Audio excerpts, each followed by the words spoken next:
दिन था 13 दिसंबर 2001 का। संसद भवन की कार्रवाई शांतिपूर्व तरीके से चल रही थी। 5 आतंकवादी रुक करते हैं एक एम्बेसडर कार के अंदर पार्लियामेंट की तरफ, और वो एम्बेसडर कार हथियारों से लैस थी। हमारी सुरक्षा एजेंसियां उनके मंसूबों पर पानी फेर देती हैं।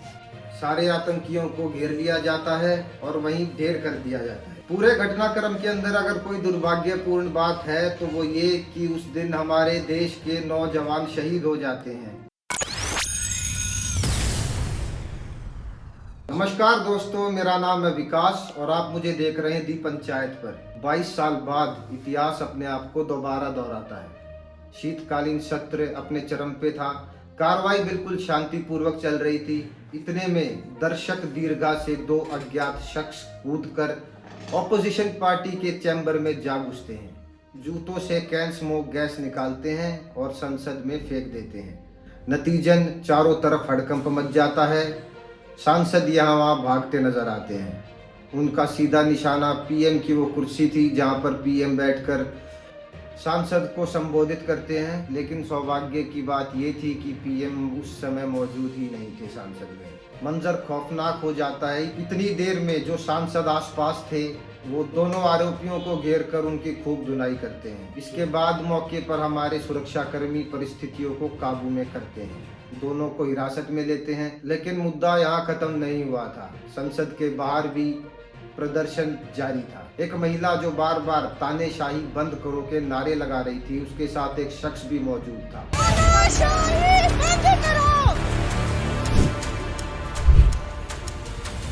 दोनों परिस्थितियों को बिगाड़ने की फिराक में थे।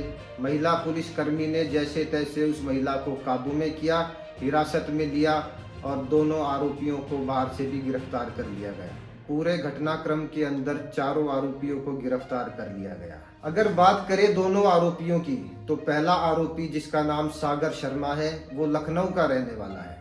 पेशे से यह कारपेंटर है और पिछले कुछ समय से ई रिक्शा चलाकर अपना निर्वाह कर रहा है। दूसरे आरोपी की अगर बात करें तो इसका नाम मनोरंजन डी है। ये कर्नाटक के मैसूर का रहने वाला है और कंप्यूटर एप्लीकेशन में इसने इंजीनियरिंग करी हुई है। दोनों आरोपी इस घटना के मास्टरमाइंड ललित झा से 1.5 साल पहले कर्नाटक के मैसूर में मिले थे। 3 नंबर की महिला आरोपी नीलम, जो कि उचाना गांव जींद की रहने वाली है। पढ़ाई के चलते इन्होंने हिसार में पीजी में कुछ समय गुजारा। बेरोजगारी के चलते ये दिल्ली में शिफ्ट हो गई। यहाँ पर इनकी मुलाकात हमले के मास्टरमाइंड ललित झा से होती है। चौथे आरोपी की बात करें तो ये अमोल शिंदे हैं, जो कि लातूर के रहने वाले हैं। विक्की शर्मा 5वां आरोपी, जो कि गुड़गांव से ताल्लुक रखता है।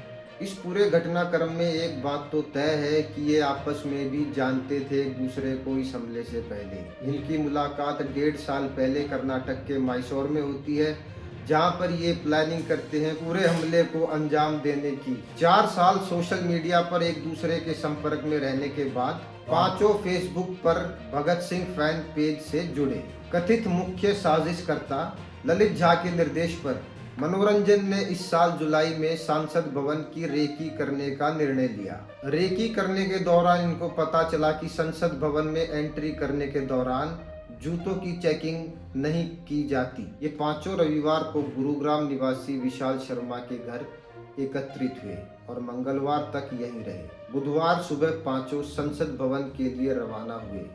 मनोरंजन ने मैसूर कोडागू के संसद प्रताप सिन्हा के जरिए दर्शक दीर्घा के पास हासिल किए। सागर और मनोरंजन नए संसद भवन में प्रवेश कर दर्शक दीर्घा तक पहुंच गए। इस पूरे घटनाक्रम के चलते हमारे 8 सुरक्षा कर्मियों को निलंबित कर दिया गया है। साथ साथ 15 सांसदों को भी निष्कासित कर दिया गया, जिनमें से एक राज्यसभा के सांसद डेरेक ओब्राइन है।